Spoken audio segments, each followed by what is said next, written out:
श्री हरि के चरणों में नमन। स्वागत है आपका अपने चैनल श्री ग्रंथ ज्ञान में। कल्पना कीजिए एक मनुष्य जिसके पास सब कुछ है, बुद्धि है, शक्ति है, अवसर है, परिवार है और धन भी है, लेकिन फिर भी उसका जीवन अशांत है। वह हर निर्णय में भ्रमित है, हर रिश्ते में संघर्ष है और धीरे धीरे उसका मन, उसकी शांति, उसकी दिशा सब नष्ट होने लगती है। क्यों? क्या भगवान किसी को दंड देते हैं या मनुष्य स्वयं अपने पतन का कारण बनता है? आज श्री कृष्ण अर्जुन को एक ऐसी चेतावनी देते हैं जो केवल अर्जुन के लिए नहीं बल्कि पूरे मानव समाज के लिए है। यदि मनुष्य अहंकार में आकर सत्य को अस्वीकार कर दे, यदि वह धर्म और ज्ञान की बातों का उपहास करे, तो उसका अंत क्या होता है? आज हम समझेंगे श्रीमद् भगवत गीता के अध्याय 3 के श्लोक 32 का अत्यंत गहरा रहस्य। तो आइए श्लोक का अध्ययन करते हैं। येति एतत् अभ्यसूयन्त न अनुतिष्ठन्ति मे मतम् सर्व ज्ञान विमूढ़ान तान विद्धि नष्टान अचेतस।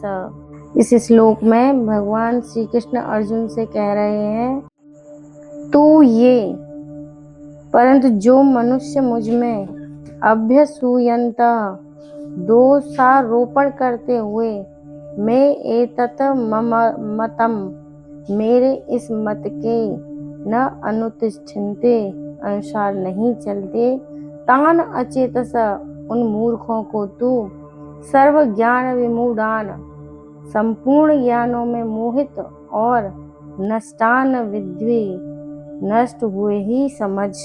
भगवान श्री कृष्ण अर्जुन से कहते हैं, जो लोग दोष दृष्टि रखते हुए मेरी शिक्षाओं का पालन नहीं करते, उन मूर्खों को तुम समस्त ज्ञान से भ्रमित और आत्मिक रूप से नष्ट हुआ समझो। अब इसमें एक शब्द आता है अभ्यसूयन्तो। यहाँ भगवान एक बहुत महत्वपूर्ण शब्द बोलते हैं, अभ्यसूयन्तो।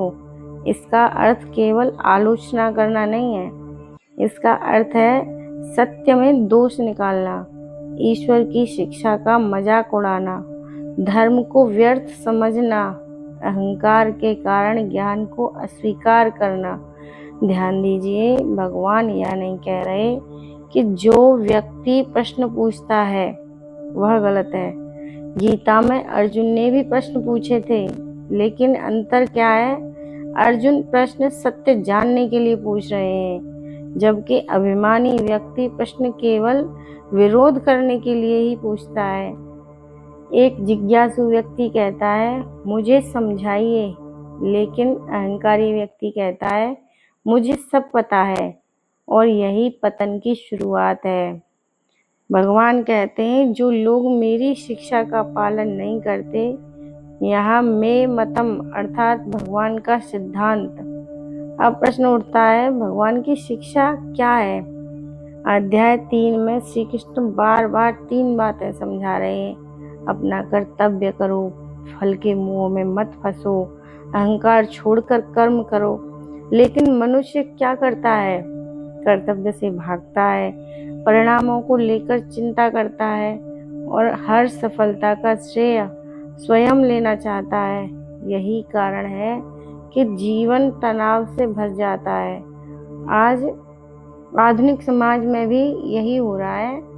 लोग ज्ञान सुनना चाहते हैं, लेकिन अपने जीवन में उतारना नहीं चाहते। उन्हें मोटिवेशन चाहिए पर अनुशासन नहीं चाहिए। उन्हें सफलता चाहिए लेकिन त्याग नहीं। उन्हें शांति चाहिए लेकिन मन पर नियंत्रण नहीं।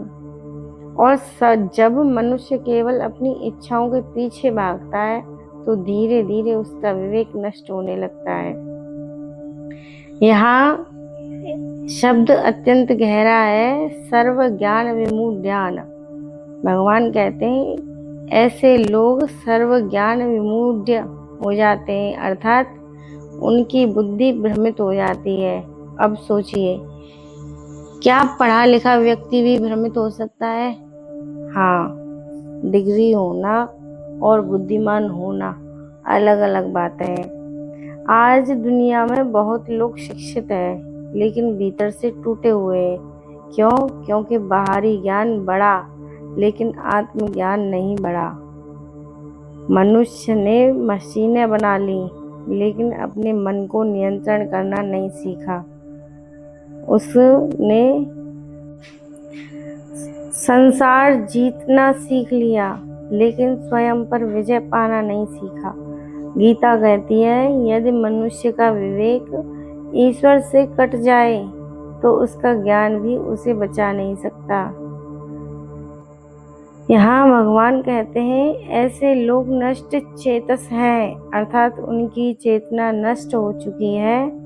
ध्यान दीजिए, यह केवल आर्थिक या शारीरिक विनाश नहीं है, यह आत्मिक पतन है। जब मनुष्य सही और गलत में अंतर खो दे, स्वार्थ को ही जीवन मान ले, धर्म को बोझ समझे और अहंकार को अपनी पहचान बना ले, तब उसकी चेतना धीरे धीरे अंधकार में चली जाती है। और सबसे बड़ी दुखद बात क्या है?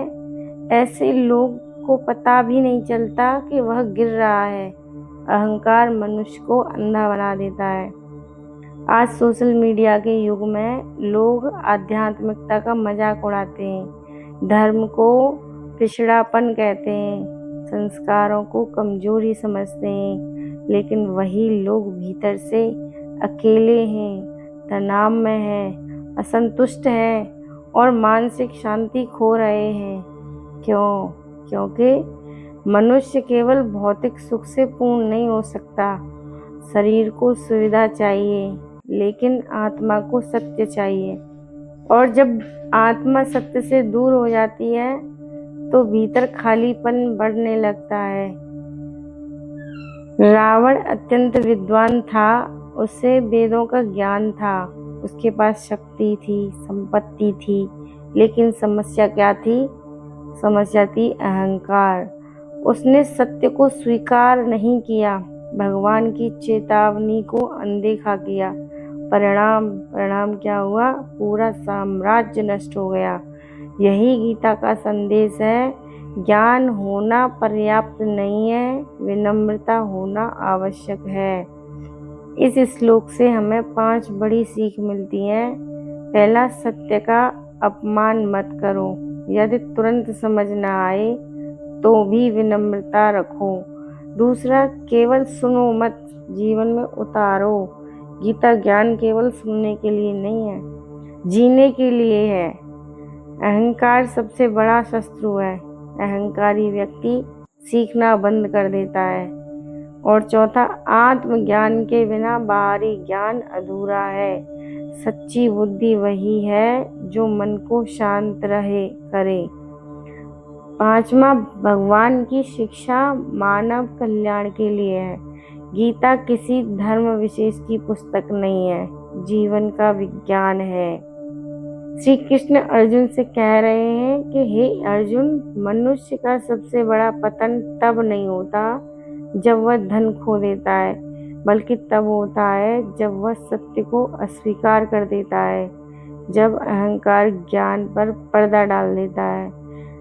तब मनुष्य स्वयं अपने विनाश का कारण बन जाता है। इसीलिए विनम्र बनो, सत्य को स्वीकार करो, धर्म के मार्ग पर चलो और अपने जीवन को भगवान की शिक्षा से प्रकाशित करो। तभी जीवन में शांति आएगी, स्पष्टता आएगी और वास्तविक सफलता प्राप्त होगी। यदि आपको श्रीमद् भगवद गीता का यह गहरा संदेश पसंद आया हो तो वीडियो को लाइक करें, शेयर करें और चैनल को सब्सक्राइब जरूर करें और कमेंट में जय श्री कृष्ण जरूर लिखें। और अगली वीडियो में हम समझेंगे गीता का अध्याय 3 के अगले अद्भुत श्लोक का रहस्य। तब तक के लिए हरे कृष्ण।